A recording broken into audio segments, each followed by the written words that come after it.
They built the whole thing by hand, the lumber, the kiln, the shed, the house addition, and did it all on camera in front of an audience that had no idea a single video about a river log would start pulling in hundreds of thousands of views to a channel most of rural YouTube had never heard of.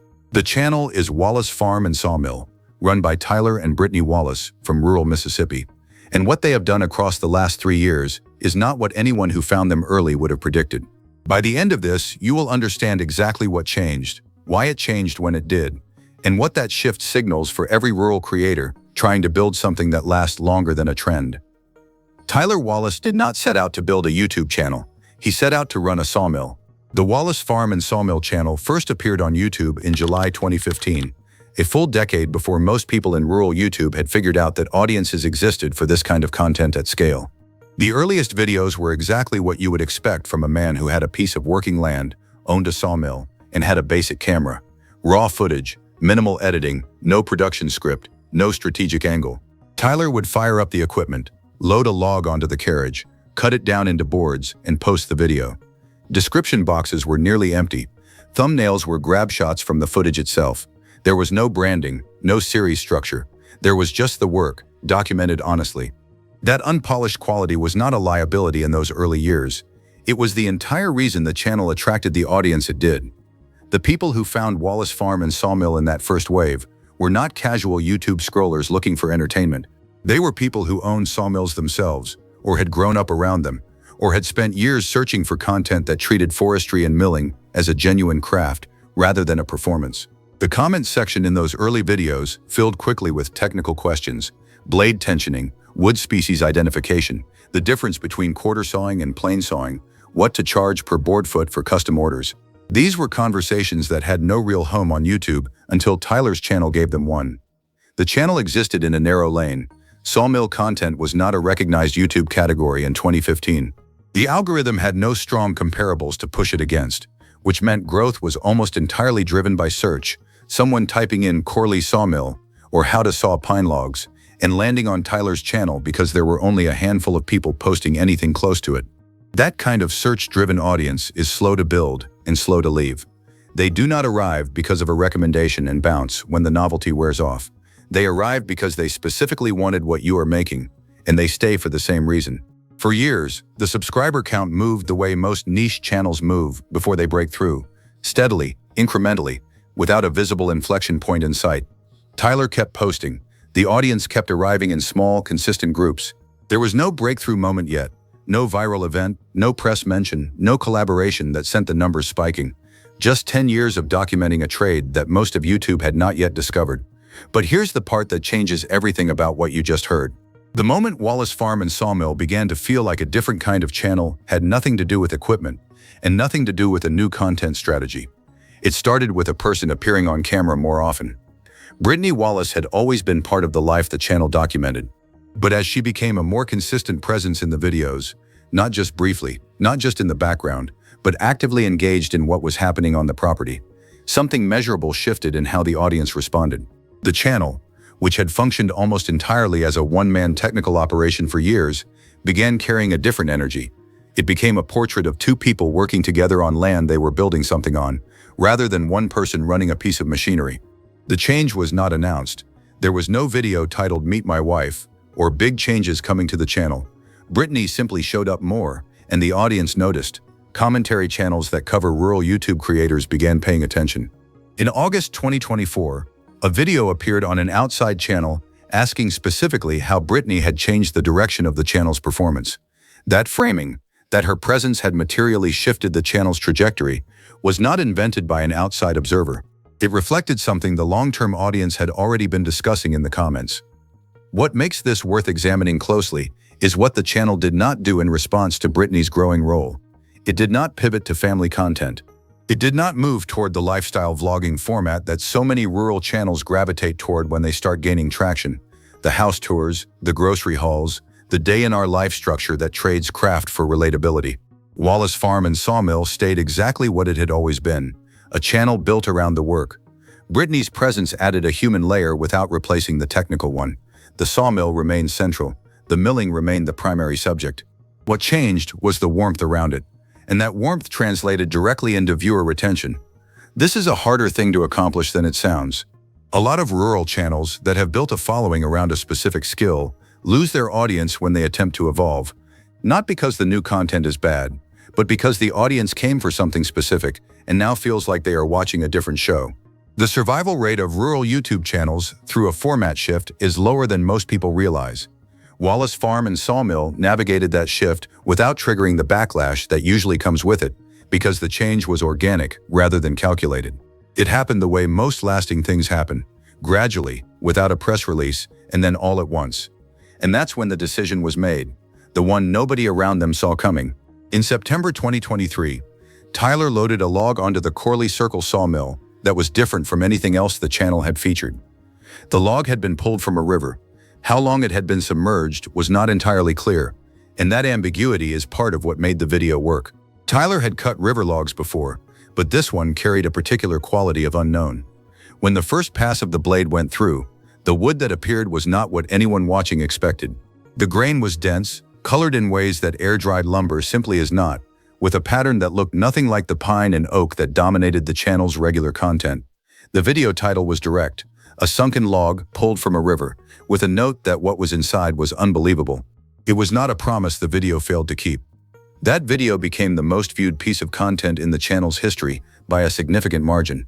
It was not a traditional viral moment in the sense most people understand that term. There was no news coverage, no celebrity share, no coordinated push. The video spread because it satisfied something that has nothing to do with sawmill knowledge: the desire to watch something unknown get opened up in real time. The sunken river log video operated on the same psychological level as the most watched process videos on the platform. The satisfaction of watching a material transform under skilled hands, the tension of not knowing what is coming until the blade tells you. What the video did for the channel's audience composition was as important as what it did for the view count. New viewers arrived who had no prior interest in sawmills. They had clicked because the thumbnail promised discovery, and some of them stayed because what they found was a channel with 8 years of real content behind it and a community already deep enough to offer context. Long-term subscribers began appearing in the comments of that video to explain the channel's history to the newcomers. That interaction, veterans welcoming in new arrivals, vouching for the channel's identity, is one of the clearest signs that an audience has reached a maturity level where it can sustain and replicate itself. The months following the river log video saw the channel operating at a different scale. Not a transformed channel. Tyler was still cutting the same types of orders, still running the same equipment, still posting with the same straightforward approach. But the room was bigger. More people were watching each upload. More comments were arriving from viewers who did not yet know what quarter sawing was. And more attention was being paid, by both the audience and by brands, to what happened next at Wallace Farm and Sawmill. What happened next is the reason this story spread across the internet. For most of the channel's history on YouTube, its identity was inseparable from one machine. The 1940s Corley Circle sawmill was not just a piece of equipment. It was the visual and sonic center of the channel, the thing that appeared in nearly every thumbnail for years, the machine whose sound longtime viewers learned to recognize, the equipment that required a specific kind of operator knowledge that Tyler had and demonstrated every time he ran it. A Corley Circle sawmill is not a beginner's machine. The blade alone requires maintenance techniques, hammering and tensioning the saw plate to control the way it tracks under load, that represent a genuinely disappearing skill in modern lumber production.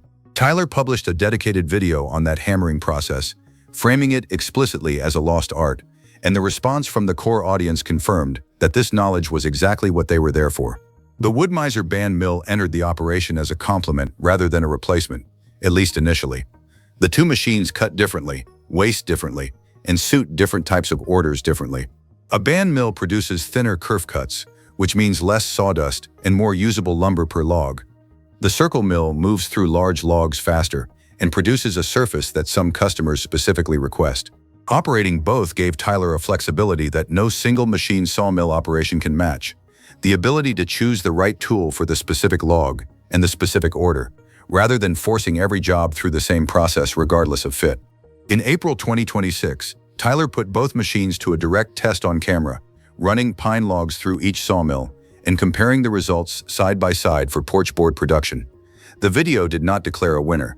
That was not the point. The point was to document an honest, working comparison of two different philosophies made metal, and to let the lumber make the case for itself. Viewers who had been watching long enough to have strong opinions about both machines showed up in the comments with detailed analysis.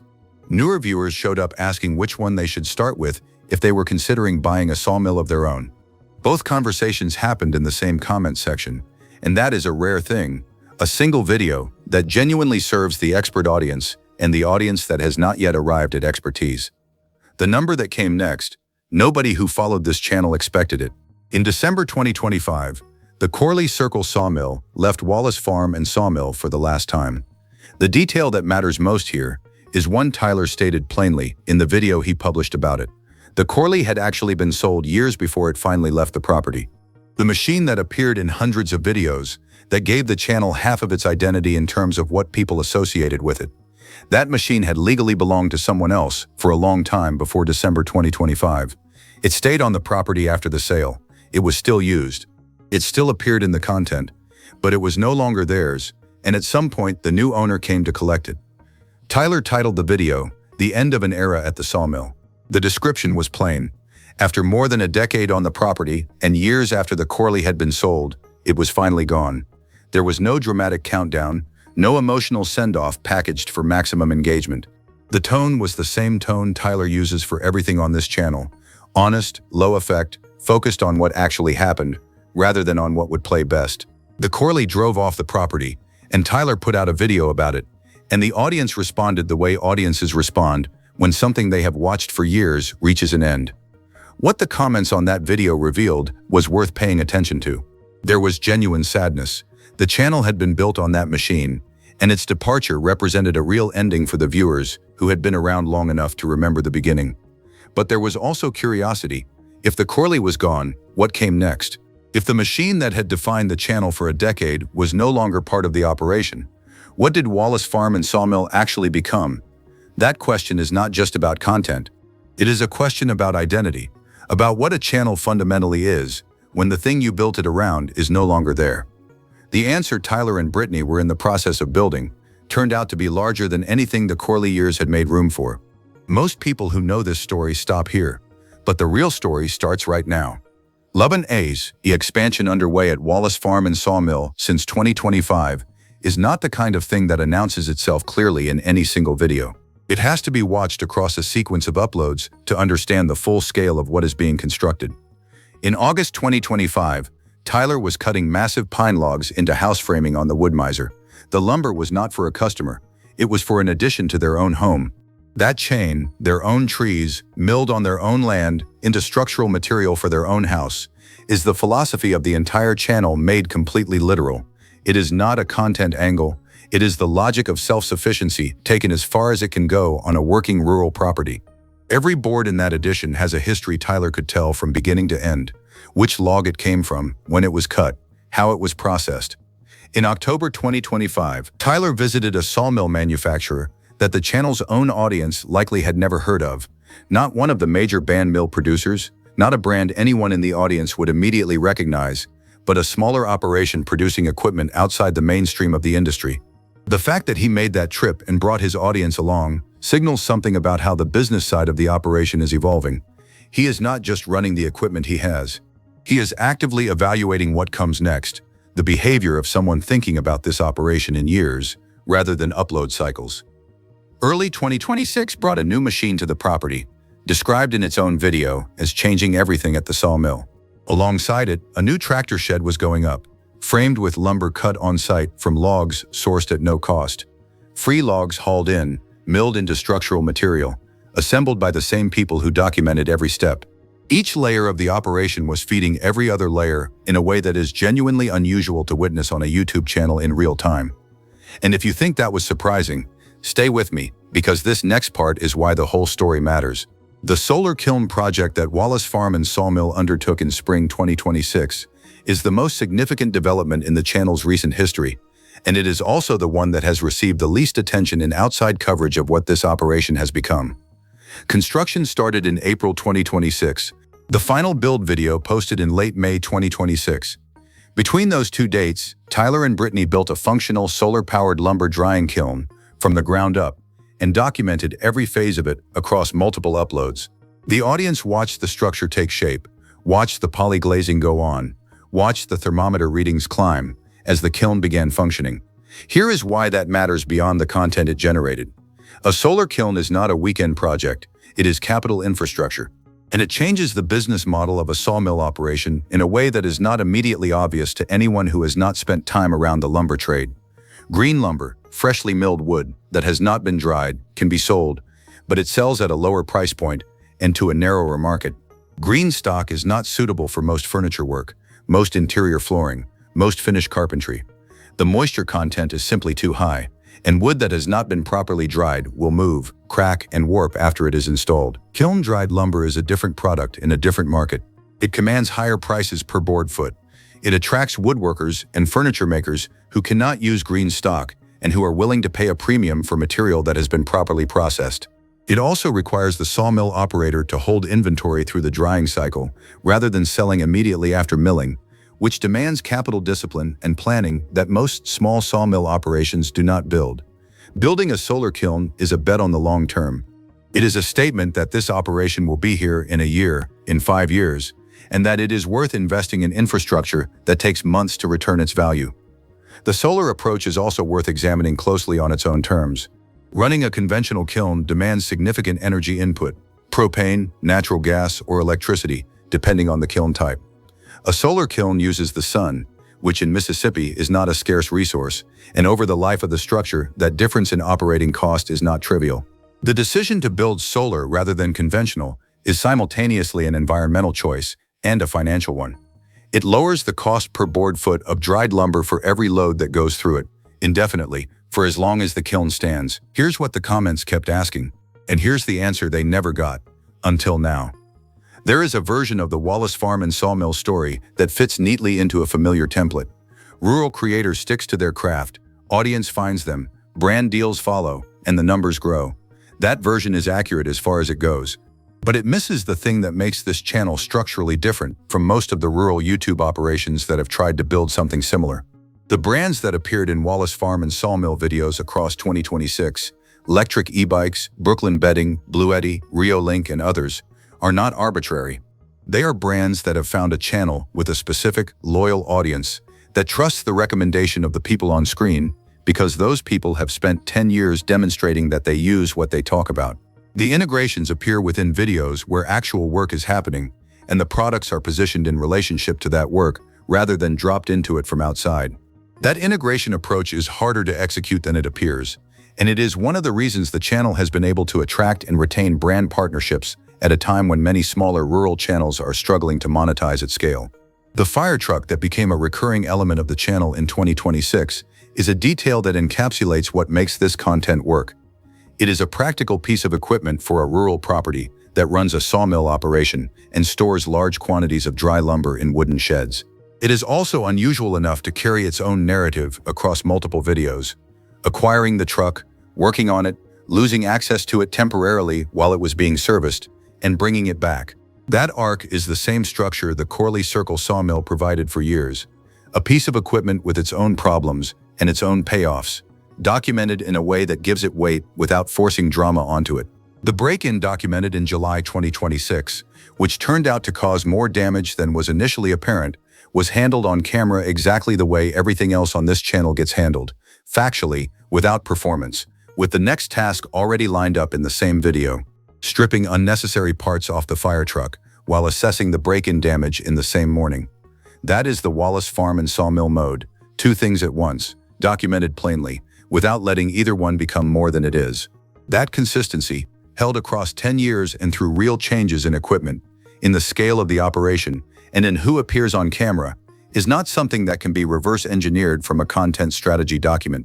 It is the result of a creator who started by documenting a trade he actually knew, and has never drifted far enough from that foundation to lose what made the channel worth following in the first place. Wallace Farm and Sawmill did not change everything by trying to change everything.